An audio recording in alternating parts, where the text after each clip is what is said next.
Hello, আসসালামু আলাইকুম বন্ধুরা। আপনারা সবাই কেমন আছেন? আশা করি আল্লাহর রহমতে ভালো আছেন। আমি আলহামদুলিল্লাহ ভালো আছি। আপনার মাঝে নিয়ে আসলাম একটা ভাই আমাকে মেল করে একটা গল্প পাঠাইছে। সেই গল্পটা অনেক সুন্দর করে শোনানোর চেষ্টা করব। ভাই গল্পটা পাঠাইছে বলতে আপনাদেরকে এমনভাবে পাঠাইছে, ঠিক আছে? মেলগুলো অনেক বড় করে সেটা আমি ছোট্ট করে আপনাদেরকে দেখাই। নেশাগ্রস্ত মানুষের সাথে শয়তানে কীভাবে আড্ডা দেয়। চলুন বন্ধুরা শুরু করা যাক। আসসালামু আলাইকুম বন্ধুরা। সেই ছেলেটির নাম হচ্ছে, একটার নাম সালমান আর একটার নাম হচ্ছে রাগিব। দুই বন্ধু, ঠিক আছে? আমাকে যে তারাই পাঠাইছে, দুটা বন্ধু মানে একটা বট গাছের নিচে, মানে একটা সুন্দর একটা প্লেস, যে প্লেসে মানে অনেক মানুষে আড্ডা দেয়, সেই জায়গায় আড্ডা দেয়। তারা দুজন হচ্ছে রাকিব এবং কি সালমান। দুজনেই রাত প্রায় 2টা-2:30টার মতো বাজে। তারা প্রতিনিয়ত নেশা করে, মানে নেশাগ্রস্ত যাকে বলে। এই নেশাগ্রস্ত মানে তাদের তো আর কোনো সেন্স টেন্স থাকে না। তাদের সাথে শয়তানের কী একটা ঘটনা ঘটলো বন্ধুরা, সেই ঘটনা নিয়ে আপনাদের কাছে হাজির হয়েছি। চলুন বন্ধুরা শুরু করা যাক। এমন একটা ঘটনা ঘটছে, রাকিব আর সালমান দুইজনে সেই বট গাছের নিচে একটা বেঞ্চি পাতা ছিল, সেই জায়গায় বসে বসে তারা 2টা-2:30 পর্যন্ত নেশা করছে। করার পরে রাকিব কোন দিক দিয়ে যে উঠে গেছে, সালমান সে কইতে পারবে না যে এই দিক দিয়ে উঠে গেছে বা এই সময়টা উঠে গেছে। সে তো নেশা করছে, নেশা করার পরে সে ওই জায়গায় বসে আছে যে ব্রাঞ্চের উপরে। তারপর বন্ধুরা যেটা ঘটলো যে সালমান তো নেশাগ্রস্ত ছিল, তাই বুঝতে পারে নাই যে রাকিব চলে গেছে। সেই রাকিব চলে যাওয়ার পরে সালমান অনেকক্ষণ বসেছিল, প্রায় আধা ঘন্টা 1 ঘন্টার মতো বসেছিল। সে বুঝতে পারে নাই, নেশাগ্রস্ত তো, তাই বুঝতে পারে নাই। পরে সালমান বসে থাকতে থাকতে থাকতে থাকতে একটা সময় একটা মানে আত্মা হয়তো এরকমটাই, যেহেতু বট গাছের নিচে তার পাশেই, সালমানের পাশে এসে বসছে।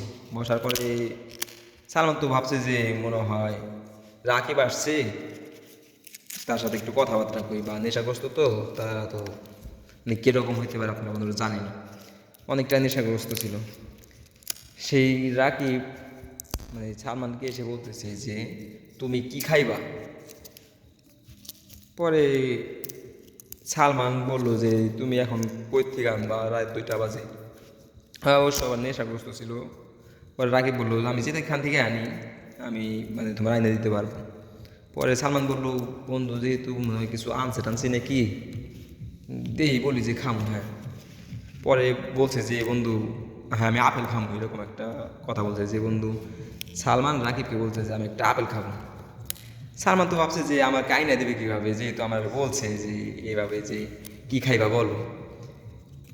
সালমান ওইভাবে মজা করে বলছে যে আমি আপেল খাবো, আপেল নিয়ে আসো। সে পাশেই বসেছিল, পাশে বসার পরে মানে হয়তো নেশাগ্রস্ত ছিল, আমি বুঝতে পারিনি। হট করে মানে রাকিব তো, ওইটা রাকিব ছিল না, ওইটা হয়তো কোনো একটা মানুষের আত্মা ছিল বা হয়তো কোনো অলৌকিক কোনো একটা কিছু ছিল। রাকিব মানে সাইডের থেকেই হুট করে মানে চলে গেছে, চলে গেছে বলতে মানে ওদাও মানে দেখা যাচ্ছে না। হয়তো নেশাগ্রস্ত হয়, বুঝতেছে না যার সাথে কী ঘটতেছে। তার প্রায় 2 মিনিট পরেই রাকিব হাজির আপেল নিয়ে। 4টা আপেল আনছে, 4টা আপেল ওরে মানে সালমানকেই বসে বসে খাওয়াইছে, সালমানও বসে বসে খাইছে। সালমান এটা ভাবে নাই যে আমার এই আপেলগুলো কে দিল বা কোথা থেকে আনলো এই রাকিব। সালমান ভাবতেছে যে মানে কোনো কিছু ভাবা টাবা কি, মানে একটা মানুষ নেশা করলে তার ভাবা টাবা কিছু থাকে না।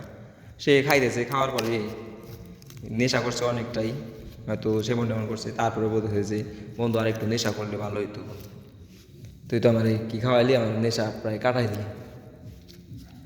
তখন বলতেছে যে বন্ধু আর একটু নেশা বানা। বলতে তো শয়তানে তো আর নেশা বানাইতে পারে না, ওইগুলো মিথ্যা কথা। সে বলতেছে যে ঠিক আছে আমি বানাই দিচ্ছি, বানিয়ে তার আমি খাওয়াই দিচ্ছি। হয়তো তারে এমন হতে পারে তার নিজের স্থানে নিয়ে যাওয়ার জন্য কোনো একটা কিছু খাওয়ানোর চেষ্টা করতেছে এই সেই শয়তানটাই নিজের স্থানে নেওয়ার জন্যই তাকে আবল তাবল কোনো একটা জিনিস খাওয়ানোর চেষ্টা করতেছে। পরে প্রায় 2টা-2:30টার মতো বাজে। তখন মানে রাকিব বাসা থেকে ভাবতেছে যে কিরে, ওই তুই বললো যে রাকিব কিন্তু বাসায় যে ঘুমাইছে, রাকিব কিন্তু এই জায়গায় নেই। পরে রাকিব ভাবতেছে যে কিরে আমার বন্ধু এতক্ষণ লাগতেছে কিসের জন্য এই জায়গাতে আসতে। বন্ধুর জন্য আমার রুম খোলা দেখার পরে পরে বলছে যে দেখি হইতে কনে গেল সালমান। সেই সালমানটা পরে রাকিব আস্তে আস্তে বেরিয়ে সেই বট গাছের নিচে যায়, দেখে সালমান একা একা কথা বলতেছে। রাকিব দেখেই অনেকটা ভয় পেয়ে গেছে যে এটা কি সত্যি সেই সালমান। এটা ভয় পাওয়ারই কথা বন্ধুরা, কারণ একটা মানুষ নেশাগ্রস্ত করতে করতে করতে করতে সে এতটা সেন্স হারা হয়ে যাবে, মানে একা একাই একটা মানুষের মানে কথা বলবে। সে আমাদেরকে তারপর বলছে যে সে কোন একটা কিছুর সাথে কথা বলছে, কারণ সে একা একা কথা বলার লোক না, কারণ একটা নেশা করলেও একা একা কখনো কথা বলবো না, কেউ না কেউ তার সাথে কথা বলছে বন্ধুরা। সে একা একা কথা জীবনে বলবে না, কারণ আপনিও কিন্তু একা একা কথা কখনোই বলবেন না। সে হয়তো কোনো একটা অলৌকিক কোনো একটা কিছুর সাথে কথা বলছে, বলার পরে সে দেখছে, রাকিব দেখছে, দেখার পরে যে সালমান কার সাথে কথা বলে। পরে আস্তে আস্তে লাইট নিয়ে গিয়ে যাওয়ার পরে দেখেছে কেউ নেই, সে কথা বলতেছে। তখন ভাবছে যে আমার বন্ধুটা হয়তো একটা মানে বেশি নেশা হয়ে গেছে, এরকম কোনো একটা কিছু। পরে বন্ধুর সাইডেই লাইট ছিল, লাইটটা মানে বন্ধুর পাশে গেছে, লাইট নিয়ে মানে পাশে যাওয়ার পরে হুট করে লাইটটা নিভে গেছে। তখন তো রাকিবও অবাক হয়ে গেছে যে কী হলো, লাইট নিভে গেল কিছুর জন্যে। হ্যাঁ, সালমান ঠিকই গল্প করতেই আছে, মানে সে রাকিব ভাই ভাই মানে কার সাথে গল্প করতে আছে। রাকিব কিন্তু মাত্র বাসা থেকে উঠে আসলো, আসার পরে তারপরেও কিন্তু মানে রাকিব মানে কোনো কথার মানে বুঝতেছে না যে কী কইতেছে সালমান। পরে বন্ধুরা মানে রাকিবের কাছে মানে একটা লাইটার ছিল, লাইটার কথা অবশ্য তখন খেয়াল ছিল না। লাইটার জ্বালাই যে শয়তান মেজান যে ভয় পায়। রাকিব কেমন যেন একটা সেন্স ঠিক হয়ে মানে রাকিব সেন্স ঠিক হওয়ার পরে মানে ওর একটা মাথায় বুদ্ধি আসছে যে কোনো একটা কিছু অলৌকিক কোনো একটা কিছু, যেহেতু আমরা বট গাছের নিচে বসছি, হয়তো কোনো একটা কিছু অলৌকিক কোনো একটা কিছু করতেছি। এই যেরকম মানে হালকা একটু মাথার ভিতরে সেন্সে আসার পরে ভাবছে যে যেহেতু বট গাছের নিচে বসছি আমরা, এই জায়গায় কোনো একটা অলৌকিক কোনো একটা কিছু ঘুরতে পারে, আমার কাছে লাইটার আছে। লাইটারটা ধূপ করে ফায়ার দিয়েছে, ফায়ার দেওয়ার সাথে সাথে সালমান এত ভয় পাইছে সালমান মানে চিৎকারতে উঠছে যে আমার কী হইতেছে, এমনভাবে চিৎকারতে উঠছে মানে একটা বন্ধুরা মানে একটা মানুষকে জিনে ধরলে যেরকমটা করে, কারণ জিনে আপনারা জানেন আগুন দেখে ভয় পায়, সেই রকমটা করে উঠছে সালমান। তারপরে সালমান রে মানে বুকে জড়ায় ধরে মানে ওইভাবে আস্তে আস্তে আস্তে আস্তে হাঁটার চেষ্টা করছে, যে হাইটে সে মানে বাসার দিকে নিয়ে যেতেছে। নিয়ে যাওয়ার পরে তারপর মানে ওর কাছে অনেকটা আগুন ছিল, একটু পর পর আগুন ফায়ার দিয়েছে, একটু পর পর আগুন ফায়ার দেয় মানে তার কাছ থেকে হয়তো সেই জিনটাকে তাড়িয়ে দিছে।